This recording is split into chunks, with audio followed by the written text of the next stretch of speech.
25 de novembre de 2013, Dia Internacional per a l'Eliminació de la Violència envers les Dones.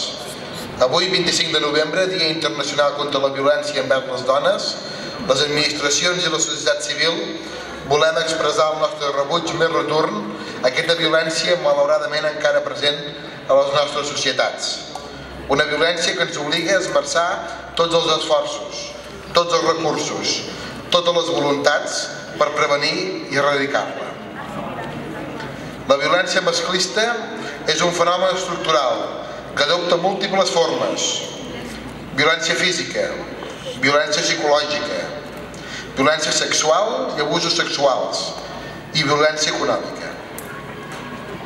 Es pot manifestar en l'àmbit de la parella, en l'àmbit familiar, en l'àmbit laboral, en l'assetjament sexual i per raó de sexe o en l'àmbit social amb el tràfic de dones i nenes, amb la mutilació genital femenina, els matrimonis forçats, la violència derivada dels conflictes armats o amb la violència contra els drets sexuals i reproductius i qualsevol de les formes anàlogues que lesionin la dignitat, la integritat o la llibertat de les dones. Totes elles requereixen de respostes específiques i diverses, però tenen un denominador comú. La violència contra les dones està profundament arrelada a les estructures socials. Per això, les intervencions adreçades a abordar la violència masclista no poden obviar el sistema que la sosté i la legitima un sistema basat en les relacions de desigualtat entre dones i homes que en molts aspectes es resisteixen a desaparèixer. Les actuacions davant la violència exercida contra les dones han de tenir en compte que les causes que la generen són multifactorials i, per tant, requereixen d'un treball coordinat i transversal entre els diferents àmbits implicats i entre les institucions i instàncies competents. Fa anys que treballem conjuntament des de la voluntat política del Govern de la Generalitat de Catalunya, dels ajuntaments i les diputacions, però també des de la tenicitat i de la fermesa de la societat civil organitzada, de les entitats i associacions de dones i de totes aquelles persones que individualment treballen de forma incansable per assolir aquesta fita.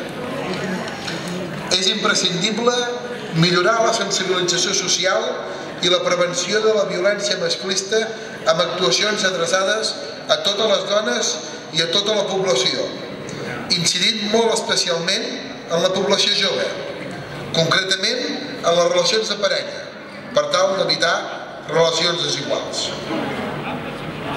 És necessari promoure un canvi de mentalitats que faci que el maltractament contra les dones sigui impensable i situï el discurs en la dignitat, el respecte i la llibertat. D'aquí la importància d'intervenir en els grups de població més jove. La prevenció de la violència passa per la construcció de nous models de relació entre els sexes, basats en l'equitat, el reconeixement i el respecte a la diferència i potenciant la paraula, el diàleg i l'escolta. Aquest treball s'ha de situar en espais de confiança i en contextos que afavoreixin l'autonomia personal i l'ètica de la cura. Actualment és una realitat contestable que en l'àmbit educatiu, tant en l'educació formal com en l'educació no formal, existeix una bona oferta de recursos materials i d'experiències per abordar la prevenció de la violència masclista.